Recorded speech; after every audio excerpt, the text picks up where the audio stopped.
Pregnancy একটি খুব সুন্দর অনুভূতি, তবে এই সময় থাকে বিভিন্ন রকম শারীরিক সমস্যা এবং তার সঙ্গে সঙ্গে থাকে চ্যালেঞ্জিং অনেক রকম প্রশ্ন। বিশেষত গর্ভে যে বাচ্চাটা রয়েছে সে আদৌ সুস্থ আছে তো, ঠিকঠাকভাবে বৃদ্ধি পাচ্ছে তো, বা কোনো রকম সমস্যা নেই তো, এই যাবতীয় প্রশ্ন থাকে প্রায় প্রত্যেকটা মায়েদের ক্ষেত্রে কম বেশি। সেক্ষেত্রে এই সময় কি করে বুঝবেন যে আপনার গর্ভের বাচ্চা ঠিকঠাকভাবে বৃদ্ধি পাচ্ছে বা কোনো রকম সমস্যা নেই বা সে সুস্থ আছে? চলুন আজকের ভিডিওতে এই বিষয়ে আলোচনা করব। নমস্কার, দেশকোণ পঞ্চুর আরেকটি নতুন ইনফরমেটিভ ভিডিওতে সবাইকে অনেক ওয়েলকাম, অনেক ভালোবাসা। তো আজকের ভিডিও মূল আলোচনা হলো আপনার গর্ভের বাচ্চাটা ঠিকঠাকভাবে বৃদ্ধি পাচ্ছে কিনা কি করে বুঝবেন। এই বিষয়ে বিশেষ কিছু লক্ষণের কথা আলোচনা করব। এর মধ্যে কোনো একটা লক্ষণ যদি আপনার ক্ষেত্রে খুব বেশি বা খুব কম দেখা দেয় তাহলে অবশ্যই বুঝে নিন আপনার বাচ্চার কোনো রকম সমস্যা হয়েছে। তো অবশ্যই ভিডিওটা স্কিপ না করে শেষ পর্যন্ত দেখুন। আশা করি আপনার ক্ষেত্রে অনেকটা হেল্পফুল হবে এবং ভিডিওটা ভালো লাগলে, ইনফরমেটিভ মনে হলে অবশ্যই বেশি বেশি কেউ শেয়ার করুন, পারলে একটা লাইক করুন এবং চ্যানেলটাকে সাবস্ক্রাইব করে পাশে থাকবেন। চলুন ভিডিও মূল বেশি যাওয়া যাক। বলি দেখুন, সাধারণত প্রেগনেন্ট হতে না হতে এই সময় প্রেগনেন্সি যতটা এগিয়ে যায় আপনার গর্ভের বাচ্চারও বিভিন্ন রকম শারীরিক পরিবর্তন হয়ে থাকে এবং আপনার মধ্যেও বিভিন্ন রকম শারীরিক লক্ষণ দেখা দেয়।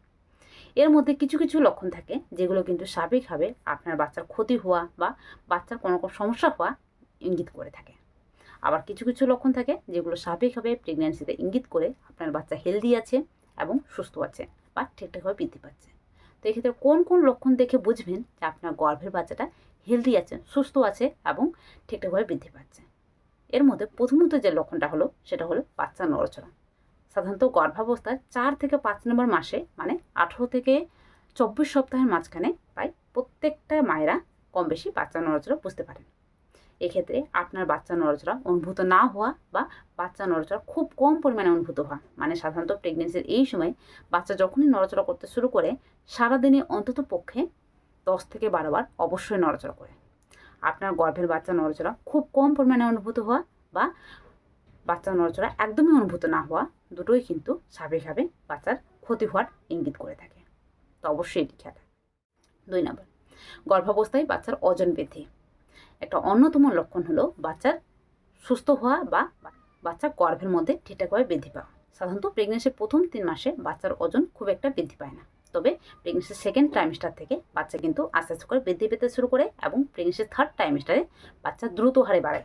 তো এই সময় আপনার বাচ্চার ওজন ঠিকঠাক সময় অনুযায়ী ঠিকঠাকভাবে বৃদ্ধি পাচ্ছে কিনা এটি অবশ্যই খেয়াল রাখবেন। কোনো কারণবশত বাচ্চার ওজন খুব কম হওয়া বা খুব বেশি হওয়া, দুটোই কিন্তু বাচ্চার ক্ষতি হওয়া বা আপনার প্রেগনেন্সির জন্য ক্ষতি হওয়ার ইঙ্গিত করে থাকে। 3 নম্বর, গর্ভাবস্থায় সাধারণত পেটের আকার বৃদ্ধি। দেখুন, গর্ভাবস্থা যতটা এগিয়ে যায় এই সময় বাচ্চার ওজনও বৃদ্ধি পায়, সেই সঙ্গে সঙ্গে আপনার জরায়ুর আকার বৃদ্ধি পায় এবং এর সঙ্গে আপনার পেটের আকারও কিন্তু বৃদ্ধি পেতে শুরু করে। তো প্রেগনেন্সির সেকেন্ড ট্রাইমেস্টার থেকে যেহেতু বললাম যে বাচ্চার ওজন আস্তে আস্তে করে বৃদ্ধি পেতে শুরু করে, তো এই সময় থেকেই কিন্তু আপনার পেটের আকারও আস্তে আস্তে করে বোঝা যেতে শুরু করে। কিন্তু আপনার ক্ষেত্রে যদি পেটের আকার একদমই বৃদ্ধি না পায় বা খুব বেশি মানে বৃদ্ধি পায়, সেক্ষেত্রেও কিন্তু বাচ্চার কোনো রকম সমস্যা হওয়া কিন্তু ইঙ্গিত করে থাকে। অনেক সময় যেটা হয়ে থাকে যে বাচ্চার চারপাশে জলের মাত্রা খুব বেশি হয়ে যায়, যার কারণে কিন্তু সময়ের আগে আপনার পেটের আকার খুব বেশি মানে বোঝা যেতে পারে। আবার পেটে জলের মাত্রা যদি খুব কম পরিমাণে থাকে, এক্ষেত্রেও কিন্তু অনেক সময় পেটের আকার খুব কম পরিমাণে বোঝা যেতে পারে। তো এই বিভিন্ন কারণগুলো কিন্তু আপনাকে অবশ্যই লক্ষ্য রাখতে হবে। 4 নাম্বার, গর্ভাবস্থায় আপনার ওজন বৃদ্ধি, মানে গর্ভবতী মায়ের ওজন বৃদ্ধি। দেখুন, প্রেগনেন্সি যতটা এগিয়ে যাবে এর সঙ্গে সঙ্গে বাচ্চার ওজনও বৃদ্ধি পায়, তার সঙ্গে সঙ্গে মায়ের ওজনও কিন্তু যথেষ্ট হারে বৃদ্ধি পেতে শুরু করে। এক্ষেত্রে গর্ভবতী মায়ের ওজন ঠিকঠাকভাবে বৃদ্ধি পাচ্ছে কিনা এটি অবশ্যই খেয়াল রাখুন। গর্ভাবস্থায় প্রত্যেকের ক্ষেত্রে প্রায় 10 থেকে 12 কেজি পর্যন্ত ওজন বৃদ্ধি পেতে পারে। এক্ষেত্রে আপনার ওজন যদি খুব বেশি পরিমাণে বৃদ্ধি পায় এবং খুব কম পরিমাণে বৃদ্ধি পায়, দুটোই কিন্তু প্রেগনেন্সির জন্য ক্ষতিকারক বা আপনার বাচ্চার জন্য ক্ষতিকারক হওয়ারও ইঙ্গিত করে। গর্ভাবস্থায় প্রায় প্রত্যেকের ক্ষেত্রে বমি হওয়ার সমস্যা, শারীরিক সমস্যা হওয়া বা শারীরিক দুর্বলতা লাগা বা এই সঙ্গে সঙ্গে বিভিন্ন জায়গায় ব্যথা যন্ত্রণা হওয়ার সমস্যা কিন্তু কম বেশি দেখা দিয়ে থাকে, যেটা পুরোপুরি স্বাভাবিক এবং এই লক্ষণগুলো ইঙ্গিত করে যে আপনার গর্ভের বাচ্চাটা ঠিকঠাকভাবে বৃদ্ধি পাচ্ছে। কিন্তু এই সময় কোনো কারণবশত আপনার কোনো লক্ষণ যদি খুব বেশি মানে দেখা দিয়ে থাকে, মানে পেটে খুব বেশি মানে ব্যথা অনুভূত হচ্ছে বা আপনার ক্ষেত্রে খুব বেশি মানে মাথা যন্ত্রণা হচ্ছে বা এই সময় আপনার ক্ষেত্রে খুব বেশি মানে বমি হচ্ছে, এগুলো কিন্তু স্বাভাবিকভাবে বাচ্চার ক্ষতি হওয়া বা বাচ্চার কিন্তু কোনো সমস্যা হওয়া ইঙ্গিত করে থাকে। 6 নাম্বার, গর্ভাবস্থায় আমরা প্রত্যেকে আলট্রাসোনোগ্রাফি রিপোর্ট করে থাকি, বিভিন্ন রকম রিপোর্টস করে থাকি। এই আলট্রাসোনোগ্রাফি রিপোর্টে বাচ্চার চারপাশে জলের মাত্রা, বাচ্চার হার্টবিট, বাচ্চার ওজন বৃদ্ধি, প্লাসেন্টা পজিশন, এই সমস্ত কিছু যদি ঠিকঠাক থাকে, এই সমস্ত কিছু ইঙ্গিত করে আপনার গর্ভের বাচ্চা ঠিকঠাকভাবে বৃদ্ধি পাচ্ছে এবং হেলদি রয়েছে।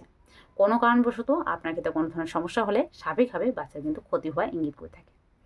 লাস্ট একটা লক্ষণ বলি, সেটা হলো হিমোগ্লোবিনের মাত্রা। গর্ভাবস্থায় মোস্ট কমন একটা সমস্যা হলো হিমোগ্লোবিনের মাত্রা কমে যাওয়া। তবে এই সময় ঠিকঠাক খাবার খেলে, ঠিকঠাক পুষ্টি নিলে আপনার ক্ষেত্রে হিমোগ্লোবিনের মাত্রা ঠিকঠাক থাকে। আপনার ক্ষেত্রে যদি হিমোগ্লোবিনের মাত্রা খুব কম পরিমাণে কমে যায়, এক্ষেত্রে কিন্তু বাচ্চার ক্ষতি হওয়া বা কোনো রকম সমস্যা হওয়া ইঙ্গিত করে থাকে। তো অবশ্যই এটি খেয়াল রাখবেন। এই বিশেষ কিছু লক্ষণ অবশ্যই লক্ষ্য রাখুন। তার সঙ্গে সঙ্গে গর্ভাবস্থায় কোনো ধরনের স্পটিং বা কোনো ধরনের ব্লিডিং হওয়া, খুব বেশি ব্যথা যন্ত্রণা হওয়া, মাথা যন্ত্রণা হওয়া, চোখে ঝাপসাপনা দেখা, জ্বর লাগা বা হাত পা ফুলে যাওয়া, এই সমস্ত লক্ষণ কিন্তু স্বাভাবিকভাবে বাচ্চার ক্ষতি হওয়া বা আপনার প্রেগনেন্সির জন্য একটি আনহেলদি কন্ডিশন। তো অবশ্যই এগুলো লক্ষণগুলো দেখলে দেরি না করে ডাক্তারবাবুর সঙ্গে যোগাযোগ করবেন। আশা করি আজকে ভিডিওর মাধ্যমে খুব সুন্দরভাবে বোঝাতে পারলাম। তো চলুন আজকে ভিডিওটা এই পর্যন্ত। ভিডিওটা কেমন লাগলো কমেন্ট বক্সে জানাবেন। পারলে বেশি বেশি করে শেয়ার করুন এবং অবশ্যই চ্যানেলটাকে সাবস্ক্রাইব করে পাশে থাকবেন। দেখা হবে আরেকটি নতুন ভিডিওতে। আজকের জন্য টাটা। সবাই ভালো থাকবেন, সুস্থ থাকবেন, সাবধানে থাকবেন।